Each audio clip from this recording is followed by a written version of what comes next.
préparation. Merci Pierre Picard de nous rejoindre sur ce plateau. Vous êtes docteur en géopolitique, spécialiste de la Chine. Vous allez nous éclairer de vos lumières. On fait d'abord un point sur, pour le coup, les forces militaires en présence. Je pense que c'est intéressant.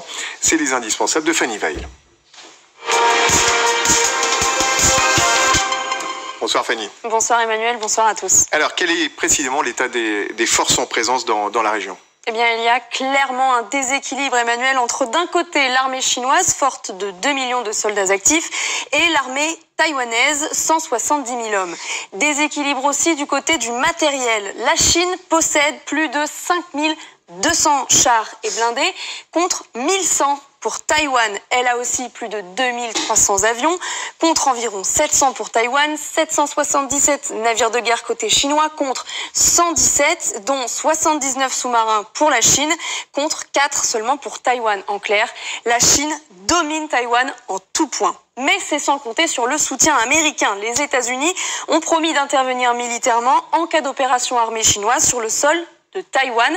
Dans ce cas, Washington peut mobiliser jusqu'à 1 300 000 hommes, plus de 6 300 chars, 13 000 avions de combat, 11 porte-avions contre 3 pour la Chine.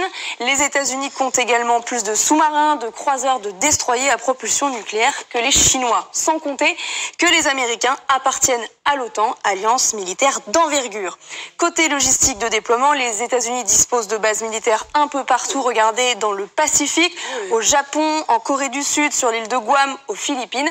De son côté, dans cette même zone, la Chine ne dispose que de bases sur son littoral, soit une possibilité de déploiement très localisé. Attention, cependant, les bases en question, et notamment 2 d'entre elles, se trouvent tout près, voire en face de Taïwan. Et les Chinois commencent à faire entendre des bruits de bottes. Oui, parce que la Chine considère Taïwan comme une partie intégrante de son territoire. Elle estime donc qu'avec cette visite de Nancy Pelosi, les États-Unis ont violé sa souveraineté, d'où ces menaces du ministre chinois des Affaires étrangères Wang Yi.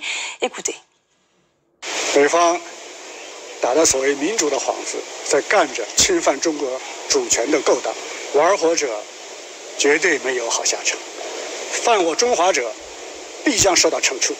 Voilà pour les menaces. Et puis il y a les actes. Ça vient de se produire, c'était cet après-midi. 27 avions de l'armée chinoise ont pénétré ce qu'on appelle la zone d'identification de défense aérienne taïwanaise. Il faut noter qu'hier déjà, 21 avions militaires chinois étaient déjà entrés dans ce même espace aérien, menaçant alors même que Nancy Pelosi se trouvait encore sur place.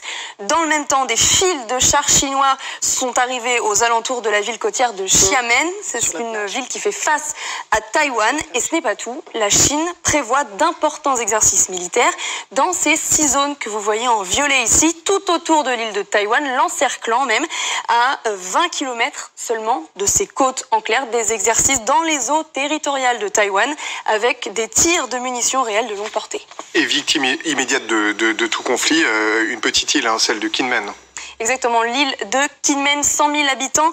Elle est ici, regardez, à environ 200 km de Taïwan. Elle est collée vraiment aux côtes chinoises. Elle est donc à portée de main de Pékin, mais elle appartient à Taïwan. On se souvient, pour les plus anciens en tout cas d'entre nous, qu'elle a déjà été en première ligne lors de crises entre les deux pays, et notamment frappée par des bombardements, par exemple dans les années 50 et jusque dans les années 70. Merci beaucoup Fanny. Pierre Picard, on ne va pas évidemment être alarmiste, il ne s'agit pas de faire peur pour faire peur. On voit malgré tout qu'il s'est passé des choses, vous allez nous donner votre point de vue, qui sont inédites en tout cas en termes de violence dans la sémantique, par exemple. Dans la sémantique, certainement. Mais en tout cas, l'histoire se répète depuis, je dirais même avant la création de la République populaire de Chine, puisqu'en fait, Taïwan, pour nos auditeurs qui sont généralement au courant de ce fait, et globalement faisait partie de l'ancienne Chine, celle d'avant la naissance de la République populaire de Chine. Et les Chinois ont, à tort ou à raison, l'idée que ce qui leur appartenait à l'époque de leur révolution, il y a quelques dizaines de décennies, eh bien, appartient toujours à la mère patrie, avec ce concept qu'a inventé Deng Xiaoping il y a fort longtemps. Ces entités géographiques qui auront des régimes démocratiques et politiques différents auront leur propre système et nous leur garantissons, y compris pour Hong Kong, une constitution à part qui sera intégrée dans la constitution chinoise. Alors, ouais. Quand on est sur place, et notamment, j'entendais parler de Xiamen tout à l'heure, où j'ai des amis, et avec des amis taïwanais qui se rencontrent et qui traversent la rive, eh bien on se rend compte que les Chinois du continent et ceux de Taïwan n'ont pas du tout envie de se battre. Ça, c'est un premier point. Quand on étudie la politique, je dirais, diplomatique chinoise, on est sur une ligne quand même pacifique, avec, depuis quelques années, finalement, on avait un rapprochement politique entre Taïwan et la Chine continentale. Et puis voilà que notre allié, notre mastodonte et ami américain arrive en essayant finalement de dire bon ben voilà, vous pouvez peut-être maintenant heurter le grand empire. Donc on voit bien qu'effectivement dans la sémantique ça ne fait pas plaisir à la grande Chine et elle l'exprime. Prenons quelques secondes justement, cette histoire de Taïwan, vous avez commencé à nous l'esquisser, elle est très intéressante. En 49, c'est la séparation entre Pékin et Taïwan, des nationalistes, Chiang Kai-shek, qui vont sur cette île. De l'autre côté, c'est Mao, bien sûr, et ils vont faire leur vie pendant quelques temps. 71, Pékin entre à l'ONU, là cette fois-ci, cette fameuse République de Chine, Taïwan disparaît. Washington rompt ses relations diplomatiques, vous le dites. Ensuite, il y a un dialogue à partir de 2008 qui est inédit, c'est-à-dire que tout se passe plutôt bien. Et puis, depuis l'élection de la présidente que l'on a vue avec Nancy Pelosi, Tsai Ing-wen, là, c'est à nouveau un petit peu compliqué. Au point d'ailleurs que certains Taïwanais manifestaient contre Nancy Pelosi. Donc, je vais poser la question autrement. Pour vous, il y a une responsabilité. Je ferai le tour du plateau ensuite. Oui, mais il est tout à fait logique que les expressions soient différentes. Mais quand on est à Taïwan, quand on est à Xiamen, quand on est en Chine, l'intérêt du peuple chinois, c'est bien évidemment qu'ils aient leur propre régime politique indépendant au regard des zones qui sont autonomes ou non, mais surtout qu'économiquement, ils fonctionnent ensemble. Puisque dans cette grande zone Asie-Pacifique-Chine, l'intérêt de Taïwan, ce n'est pas de s'affronter à la Chine, ni au Japon, ni à notre pays, mais de travailler main dans la main. Et c'est le résultat qu'on avait il y a quelques années. Et puis tout d'un coup, effectivement, on a l'événement que vous présentez.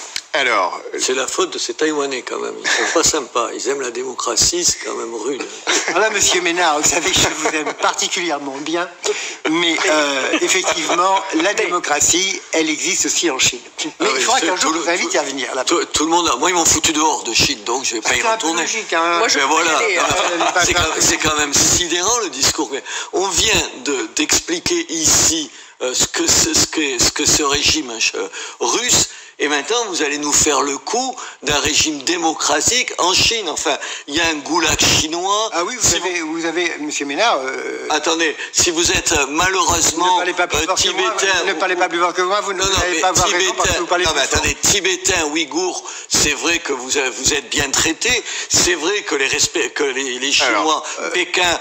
Pardon, vous parliez des engagements... L'histoire... Vous parliez des engagements de Pékin sur Hong Kong en disant on va respecter... les libertés à Hong Kong. Bonjour, le respect. Non, mais il faut pas rigoler, en fait, tu vois. Alors, le débat est passionnant, c'est pas le débat du soir. Voilà. C'est le débat de quoi? Non, c'est... Attendez, parce qu'il faut pas laisser passer ça.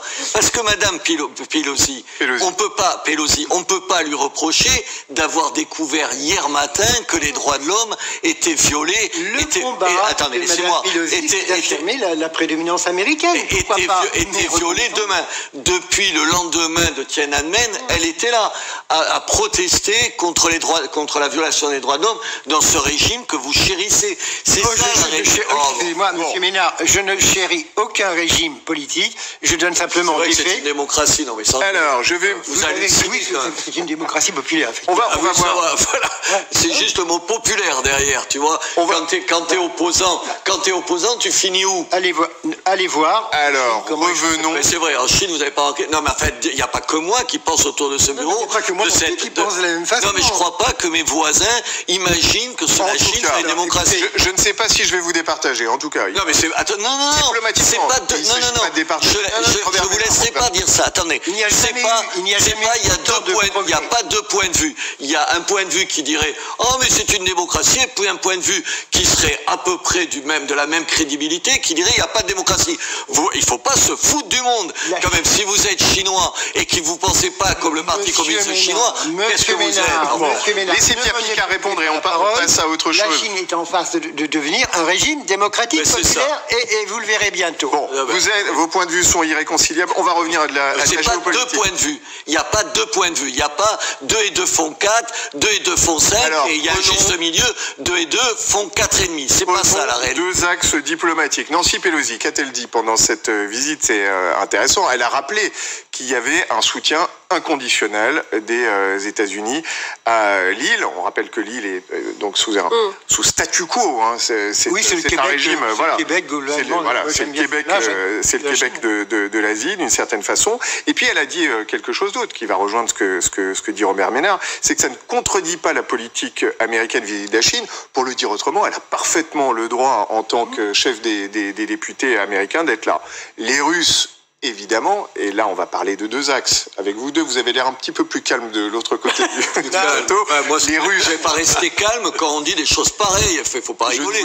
Je ne voulais pas moi, devant les 2 spécialistes, vous savez pas que M. Poutine est un grand démocrate. C'est un démocrate populaire, mais c'est un démocrate. La porte-parole de la diplomatie russe. Washington déstabilise le monde, pas un seul conflit réglé dans les dernières décennies, mais plusieurs provoqués. On voit... Pardon, ça nous ramène à la discussion qu'on avait, cette ligne de fracture entre 2 mondes, ce qu'on appelle nouvel ordre mondial, Elsa Vidal. Oui, mais alors, là aussi, c'est intéressant le retour, en fait, le retournement de la situation, puisque la Russie serait une force de paix. La Russie n'a amené la paix dans aucun des conflits dans lesquels elle s'est engagée, en tout cas dans les 30 dernières années. Et donc, on peut difficilement voir en la porte-parole du ministère des Affaires étrangères une ambassadeur chargée d'instaurer la paix dans le monde. Quand vous êtes face à un régime qui fait du droit de l'histoire, du droit du plus fort, sa ligne idéologique, on ne peut pas ensuite passer du côté de la paix. La paix, ça s'entend dans le cadre du droit international et d'un consensus international. Donc c'est typique de la rhétorique de désinformation et de déstabilisation. Après, ce qui est intéressant, c'est que dans ces éléments, il y a bien sûr des éléments de vérité.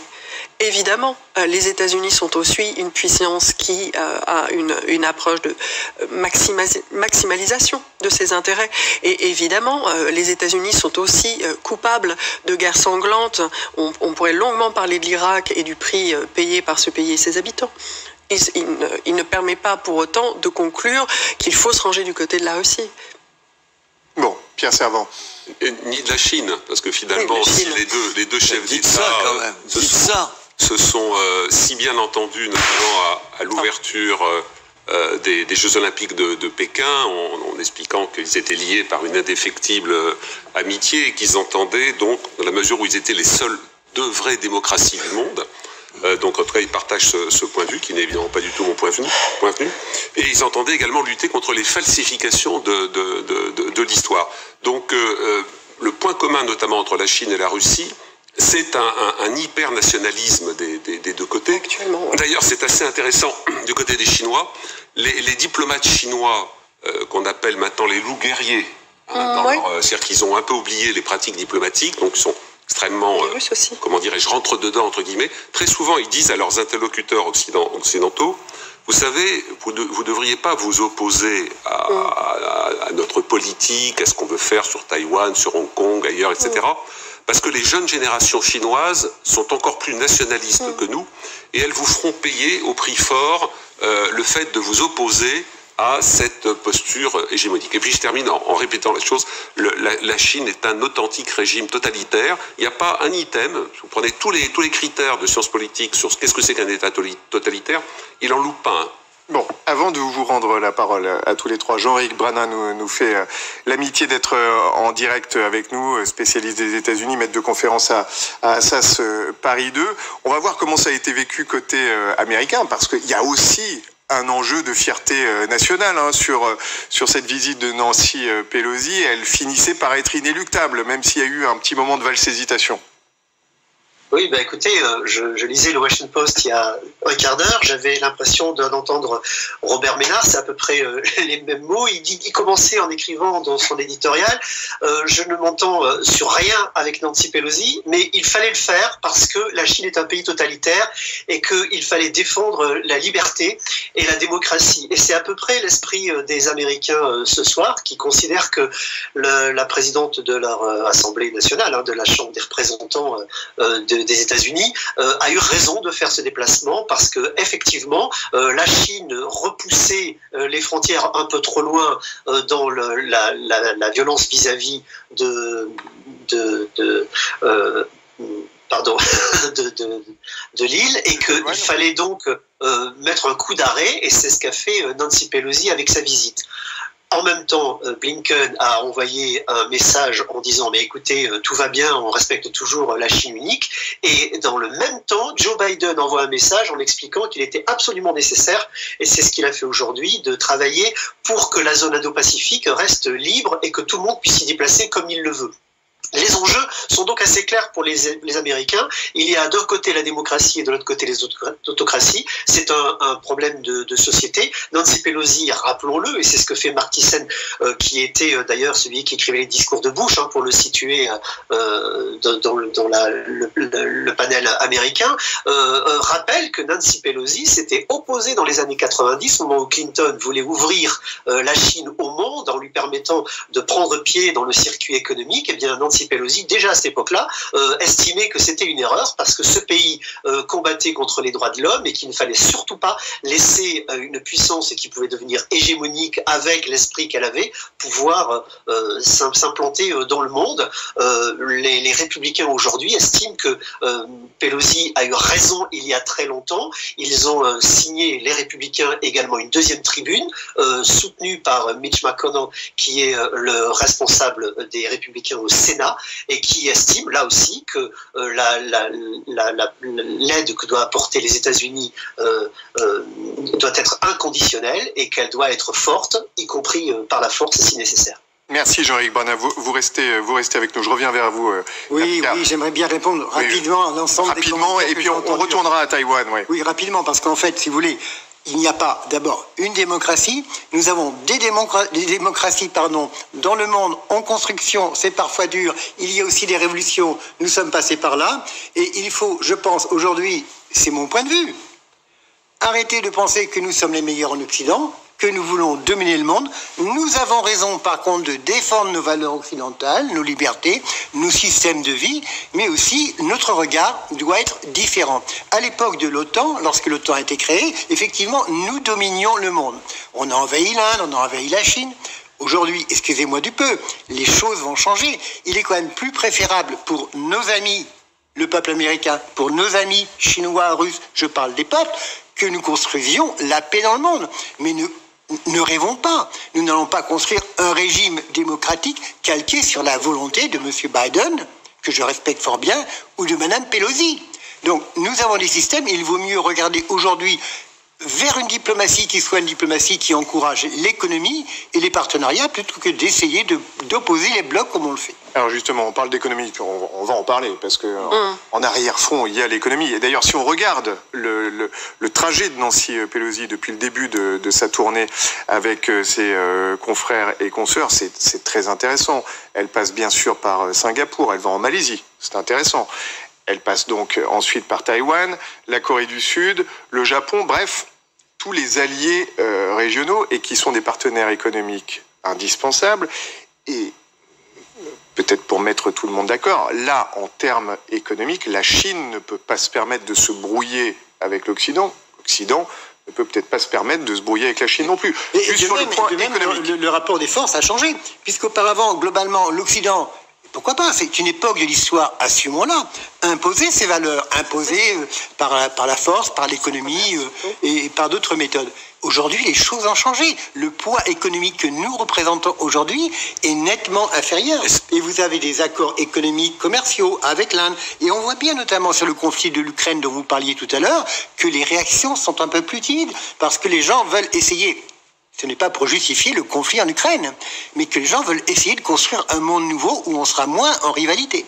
Robert Ménard. Ouais, écoutez, derrière ce baratin, il faut dire 2 ou 3 choses, un tout petit peu de primates peut-être, mais les dire d'abord que si c'est pour dire que les Américains ont des intérêts de puissance, personne ne le conteste. Si c'est pour dire que on est à la veille d'élections importantes pour le régime américain, que c'est pas étranger à un certain nombre de prises de position, aucun d'entre nous n'est assez naïf pour l'oublier. Mais pardon, il y a un truc qui s'appelle la morale, D'un côté, vous avez un régime qui est un régime démocratique, c'est Taïwan, où on peut écrire ce qu'on veut, où il y a des élections, on se fait battre à des élections, on revient au pouvoir. Monsieur Ménard, il n'y a pas une seule règle de démocratie dans le monde.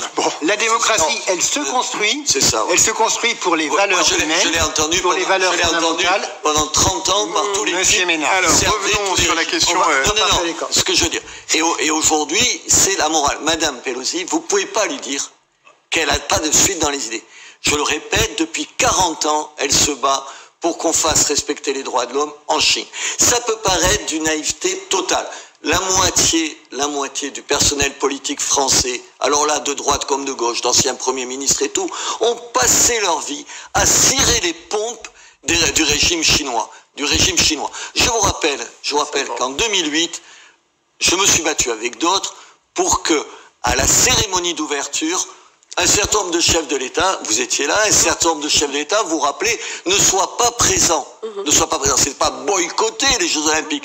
Ne soient pas présents pour dire quand même, on est dans un régime où à côté du stade, il y a des gens... Arrêtez de parler de régime. Alors, vous avez un pays qui, en l'espace de 70 ans, a relevé 1,4 milliard de personnes de la pauvreté, alors que la pauvreté ressurgit aux États-Unis et qu'on ne s'occupe pas du peuple chinois. On est vraiment dans un débat. Pour moi, c'est en arrière, enfin en avant vers le passé, quoi. Voilà. J'ai vraiment l'impression, mais en vous entendant, vous aussi, d'entendre des éléments qu'on entendait de langage de la part de pays communistes, c'est-à-dire on nous opposait versus les droits de l'homme, les droits économiques et sociaux. Nous avons sorti des centaines de millions de personnes de la pauvreté. Il ne faut pas les opposer. Pardon ? Il ne faut pas les opposer. Ils vont de pair. Ce sont quand même des éléments de langage qui sont perturbants. Mais le développement de n'importe quel pays en Afrique ou de l'Inde, il va de pair avec le développement économique et la démocratie. C'est pas vrai. On peut avoir la démocratie en étant pauvre. C'est très intéressant, Pierre Servan, parce que on le voit. On parle de Taïwan, on parle de choses très précises. On va tenter de revenir à l'économie. Ça déclenche quasi un débat de civilisation. Mais parce que c'en est un. Oui, certainement. Oui, certainement. C'est un débat politique. Laissons Pierre Servan. Non, je suis un peu tout ébahi par ce débat. Effectivement, je le trouve extrêmement rétro.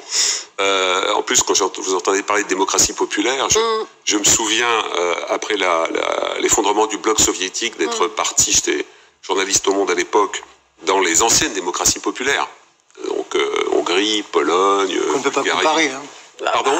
On peut quand même, ce sont des Non, ça, je n'ai pas terminé mon propos. Donc je suis allé voir donc ces pays qui s'appelaient démocratie populaire et qui n'étaient ni des démocraties et qui n'étaient pas du tout populaires, puisque notamment en 56 et 68, c'est d'ailleurs la caractéristique du pacte de Varsovie que de n'avoir envahi que ses copains.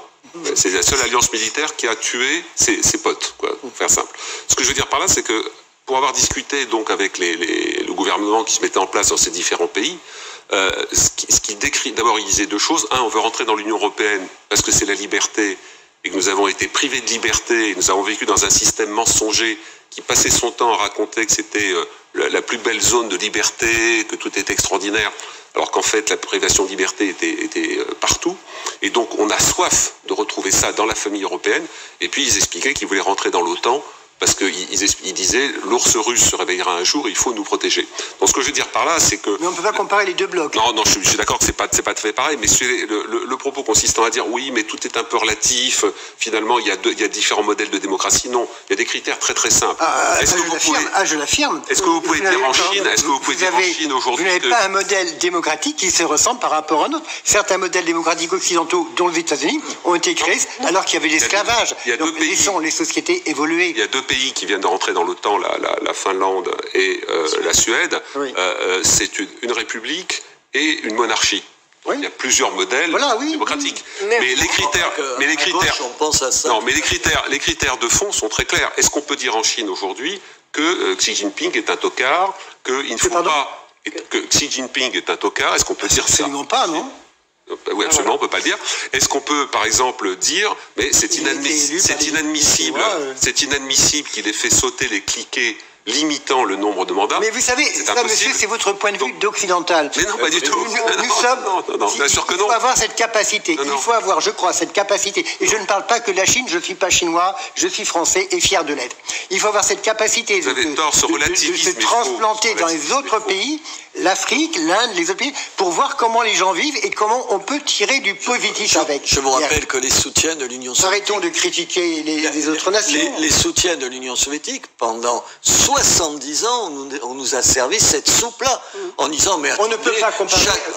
C'était chacun peut choisir son régime. Vous avez remarqué d'ailleurs qu'à ce moment-là, on leur demandait leur avis aux Russes, ou aux Tchèques, ou aux Polonais. On leur demandait pas l'avis. Mais c'était une autre forme de démocratie. Pourquoi donc on allait donner des leçons au reste du monde? Qu'est-ce que c'était cette espèce d'arrogance qui faisait que mettre un opposant en prison, ça me semblait pas bien. En tout cas, cette époque est terminée. Voilà. Alors, merci infiniment pour ce débat taïwanais qui s'est transformé sur un débat beaucoup plus large. Pour conclure, Jean-Éric Brana, vous êtes encore avec nous.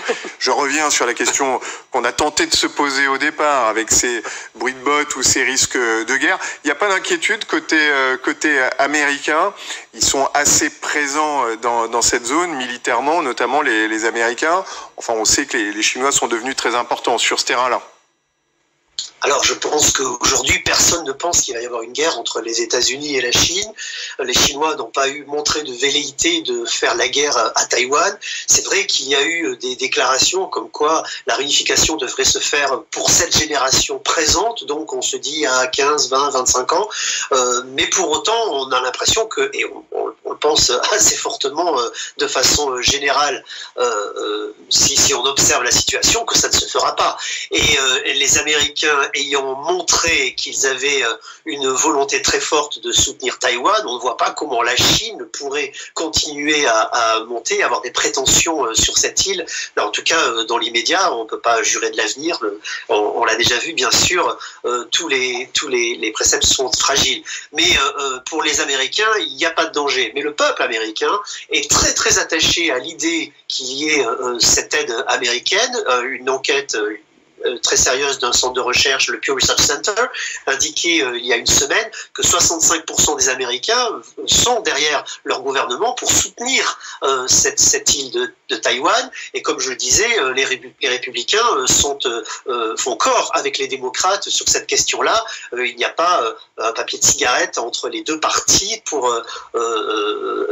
apporter une contradiction sur cette cause. Donc effectivement, aujourd'hui, je crois qu'on a un moment de tension, un moment de crise qui a été un peu exacerbé. Ça va se calmer dans les jours qui viennent. Là, on va avoir quelques manœuvres jusqu'à la fin de la semaine. Et puis ensuite, on va repasser à autre chose. D'abord, Joe Biden et Xi Jinping ont promis de se rencontrer de visu. On va attendre cette visite et puis ils vont se dire 2-3 choses et on va reconstruire sur l'avenir. C'est nécessaire pour la paix mondiale. Merci beaucoup Jean-Éric Brana. Nous aussi on a eu un petit moment de crise et de tension sur le plateau, mais ça va retomber avec les cartes blanches dans un instant. Je vous laisse. Je suis pas sûr que ça va retomber. Si, avec les cartes blanches. Non, juste un mot quand même. J'espère que le professeur a raison, mais je vous rappelle sur les plateaux de télévision, je dis pas tout le monde, mais 98% des gens qui intervenaient n'imaginaient pas une seconde que M. Poutine envahisse l'Ukraine. Je vous rappelle, soyons un peu modestes, rappelons-nous les bêtises qu'on a dit, je dis pas tout le monde. Ah non mais moi oui, hein. moi je n'y croyais pas. Hein. Je venais de plateau en plateau et tout le monde disait, mais jamais c'est sûr. Il interviendra. Non mais c'est pour ça que je fais attention, vous êtes gentil, parce que je sais que vous l'avez pas dit. Oui. Non mais je veux dire, vous êtes d'accord avec moi que 95% des gens. Absolument. Alors dire aujourd'hui les Chinois... J'ai repéré 5 personnes sur la place de Paris à avoir dit ce que j'espérais. Il y avait 5 sur 100. Le journaliste un article dans la revue des Deux Mondes. Voilà, donc je dis qu'il faut être juste et j'espère me tromper. Vous il n'y aura jamais de guerre mais on a tellement dit de Taïwan. bêtises sur l'Ukraine et la Russie, méfions-nous de ne pas recommencer sur la Chine. Absolument pas, il n'y aura pas. Ce sont les mêmes peuples. En tout cas, vous écouterez avec intérêt, tous, l'ambassadeur de Taïwan, qui est l'invité de Damien Givlet à 20h20. François Chichongo. L'ambassadeur ou le représentant? L'ambassadeur de Taïwan en France. Voilà. Cette remarque n'est pas anodine. Il est ambassadeur ou il est délégué? Il est ambassadeur de Taïwan en France. Les pro-chinois du PKS, il est représentant. Vous l'avez compris, il faudrait quand même... Alors, vous moquez du monde. Mais non, bien sûr, attendez. Enfin, je sais bon.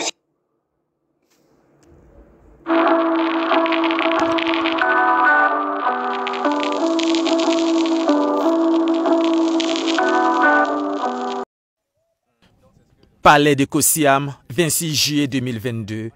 La scène est surréaliste. La lettre du père, lue en présence de la fille, et ses phrases. Mes chers compatriotes, pour ma part, je demande pardon au peuple burkinabé pour tous les actes que j'ai pu commettre durant mon magistère, plus particulièrement à la famille de mon frère et ami Thomas Isidore Noël Sankara. Des consonnes et des voyelles dont l'écho remonte le temps et rappelle une histoire. Celle d'une amitié, d'une complicité entre deux hommes, deux frères d'armes, brutalement interrompus par les intrigues du pouvoir. 1987, 15 octobre, le président capitaine Thomas Sankara est assassiné. Son dauphin Blaise Compaoré s'explique, presque gêné. D'avoir perdu un ami, bien sûr. Et un regret aussi qu'à un moment de sa vie, il ait pensé à nous liquider. Dommage. S'en suivront 27 ans de règne, avec poigne, parfois brutalité. Le peuple marche à pas forcés, mais n'oublie pas. Qui a tué Thomas Sankara répète en chœur des millions de Burkinabés année après année. La question résiste au temps, défie les intimidations et s'impose aux tentatives d'effacement jusqu'en 2014 et l'insurrection populaire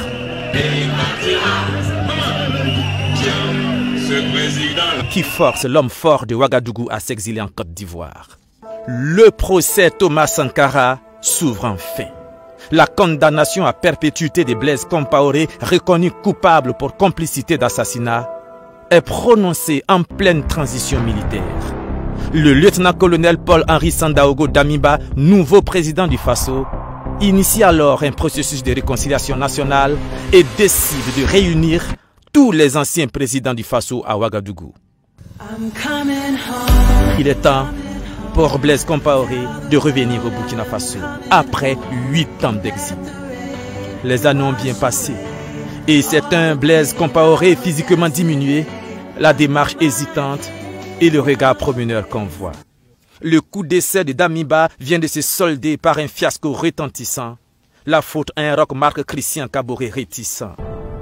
Après donc un retour sans gloire, Blaise Compaoré s'en va. Sur ses épaules pèse tout le poids de la tragique histoire de la révolution burkinabé.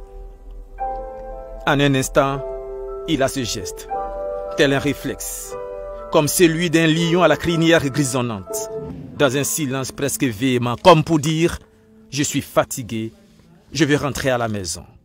Et on entendra en sourdine, dans une lettre envoyée un peu plus de 2 semaines plus tard, ce 26 juillet. J'assume et déplore du fond du cœur toutes les souffrances et drames vécus par toutes les victimes durant mes mandats à la tête du pays et demande à leurs familles de m'accorder leur pardon. La contrition est totale. Pardon. Pardon et encore pardon.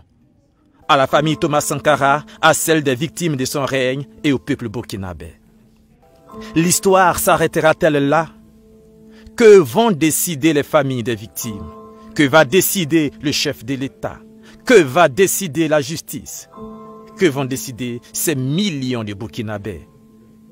Et puis, que retenir des conséquences de l'exercice d'un pouvoir dont on en a usé et abusé à fond? Et enfin, faut-il briser le roseau déjà cassé?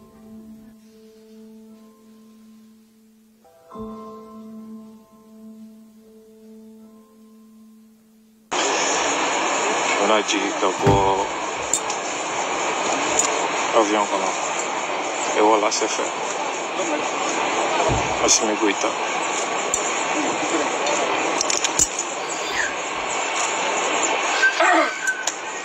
Porte, stop!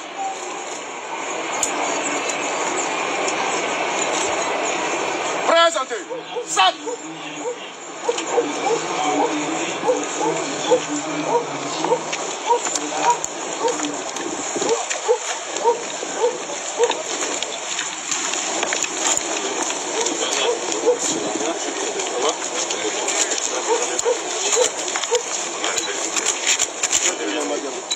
Les journalistes, venez tous par là. Quittez entre lui et les propos.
Excellence, Monsieur le Président de la Transition, chef de l'État, chef suprême des armées, ces honneurs ont été rendus par la musique principale des armées, le drapeau et sa carte, une section de la gendarmerie nationale, une section du génie militaire, une section de la garde nationale, une section de l'armée de l'air, une section de l'armée de terre, tous commandés par le commandant